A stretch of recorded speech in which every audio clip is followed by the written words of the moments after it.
प्रीति की नई नई शादी हुई थी। उसका पति अक्षय विदेश में नौकरी करता था।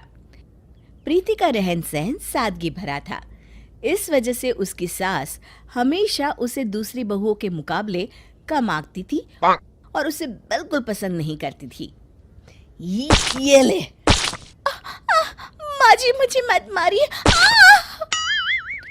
आज तेरी वजह से मोहल्ले की सभी औरतें मेरा मजाक उड़ा कर गई है। आज तो मैं तेरी हड्डी पसली एक कर दूंगी।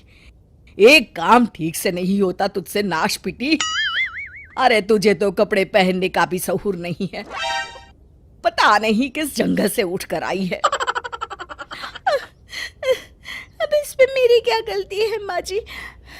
मैं तो हमेशा से इसी तरह से रहती आई हूँ। अरे मोहल्ले की जरा दूसरी औरतों की बहुओं को देख, कितने सलीके से रहती है, और एक तू है करम जली। ये ले, ये ले। आप जैसा कहेंगी मैं वैसा करूंगी। मुझे और मत मारिए माँ जी। अरे तेरा कुछ नहीं हो सकता। जा, रसोई घर में सुबह से बर्तन पड़े हैं, जाकर धो। मैं पड़ोस में जा रही हूँ। विमला की बेटी को लड़के वाले देखने आने वाले हैं। इस तरह अपनी बहू को डांट टपट के मिथिला वहां से चली जाती है। दूसरी तरफ जब भी अक्षय फोन पर प्रीति का हालचाल पूछता, प्रीति हमेशा अपनी पति से झूठ बोलकर अपनी सास के करतूतों पर पर्दा डाल देती थी। इस तरह कुछ दिन बीत जाते हैं। फिर एक दिन, अरे ओ निकम्मी, जरा यहाँ। प्रीति जैसे ही रसोई घर में आती है, मिथिला जोर से उसके बाल पकड़कर खींचती है। ये क्या है? रसोई में खाने के लिए कुछ भी नहीं है? अरे मुझे बड़ी भूख लगी है, अब क्या खाऊं? माँ जी, आप ही तो कह कर गई थी कि आप अपनी सहेली के घर से खाना खाकर आएंगी, और आज मेरा उपवास है, इसलिए मैंने सिर्फ बाबूजी के लिए खाना बनाया था। हाँ हाँ, कह कर गई थी तो क्या हुआ? अरे तुझे तो बहाना मिल गया काम चोरी का। अरे 2 रोटियां और तवे पर सेक लेती तो तेरे बाप का क्या जाता? राशन तो मेरा लगना था। हे भगवान, कैसी बेवकूफ बहू मिली है मुझे। अरे भाग्यवान, अपनी गलती बहू पर क्यों थोप रही हो? अरे तुम ही तो कहकर गई थी कि तुम खाना बाहर से खाकर आने वाली हो। अब भला इस पे इस बिचारी का क्या कसूर है? आप तो चुप रहिए जी, अभी मेरा माथा बहुत गर्म है। आप बीच में ना ही बोले तो अच्छा होगा। आप नाराज मत होइए, मैं अभी आपके लिए खाना बना देती हूँ। हाँ चल जल्दी, खाना बनाकर मेरे कमरे में ले आ।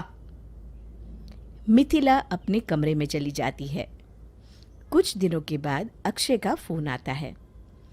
आप कैसे हैं जी? अरे मैं तो बहुत अच्छा हूँ। एक बहुत बड़ी खुशखबरी है, मुझे यहाँ ग्रीन कार्ड मिल गया है। मैं चाहता हूँ कि तुम अब मेरे साथ यहाँ आकर रहो। मैंने माँ से बात कर ली है, बस अब तुम फटाफट यहाँ आने की तैयारी शुरू कर दो। अच्छा ठीक है, अब मैं फ़ोन रखता हूँ, शाम को बात करेंगे। ठीक है जी। प्रीति फ़ोन रखकर अपनी सास के पास जाती है। तभी उनकी पड़ोसी गायत्री वहाँ आ जाती है। अरे मिथिला, तेरे बेटे अक्षय का फोन आया था।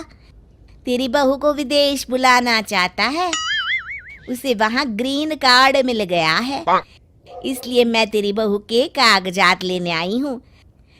अब तो तेरी बहू विदेश जाकर अपनी जिंदगी मजे से गुजारेगी। मिथिला बुझे मन से कहती है, हाँ ये तो है, अपनी अपनी किस्मत है। गायत्री प्रीति के कागजात लेकर वहां से चली जाती है। अगले दिन से प्रीति देखती है कि उसकी सास कुछ खोई खोई सी रहती है, और अब वो पहले की तरह ना तो प्रीति को मारती पीटती है और ना ही उसे कुछ भला बुरा कहती है। बस सारा दिन किसी सोच में डूबी रहती हैं। उसी शाम अक्षय का फोन आता है। प्रीति, तुमने आने की सारी तैयारी कर ली है ना? सुनिए जी, मैं अपने सास ससुर को छोड़कर कहीं नहीं जाने वाली। इस बुढ़ापे में अगर मैं ही उन्हें छोड़कर चली गई तो उनकी सेवा कौन करेगा? आखिर मैं उनकी इकलौती बहू हूँ और फिर ऐसे भी वो कमाई किस काम की जो हमें अपनों से ही दूर कर दे। आप यहाँ थोड़े पैसे कम कमाते थे, पर अपने परिवार के साथ 2 वक्त की रोटी तो सुकून से खाते थे ना जी। तुम सही कहती हो प्रीति। जब से मैं यहाँ आया हूँ मेरा मन ही नहीं लगता। हर वक्त सिर्फ घर की याद आती रहती है। अब चाहे कुछ भी हो जाए, मैं तुम लोगों के साथ ही रहूँगा। ज़्यादा से ज़्यादा क्या होगा, कम आऊँगा लेकिन सुखी तो रहूँगा। ये हुई ना बात जी। चलिए, माँ को खाना देने का वक्त हो गया है, अभी मैं फ़ोन रखती हूँ। प्रीति अपनी सास के लिए खाना लेकर जाती है। चलिए माँ जी, खाना खा लीजिए। अरे बहू, तू जाकर खा ले, मेरी इच्छा नहीं है। और बता, तेरी सब तैयारियां हो चुकी है जाने की? अरे माँ जी, आपको छोड़कर मैं कहीं नहीं जाने वाली, वरना आपकी डांटे कौन सुनेगा और आपकी हाथ की मार कौन खाएगा। मिथिला खुश होकर कहती है, क्या कह रही है बहू? तू सच में नहीं जाने वाली? हाँ माँ जी, मैं कहीं नहीं जा रही। और सबसे बड़ी खुशखबरी ये है कि अक्षय भी हमेशा के लिए वापस आ रहे हैं। चलिए, अब आप खाना खा लीजिए। अरे आज तो मैं 2 रोटी ज्यादा खाऊंगी। मान गई तुझे, आखिर बहू हो तो ऐसी। शिक्षा अपने माता पिता के साथ रहने का सुख ही दुनिया की सबसे बड़ी दौलत है।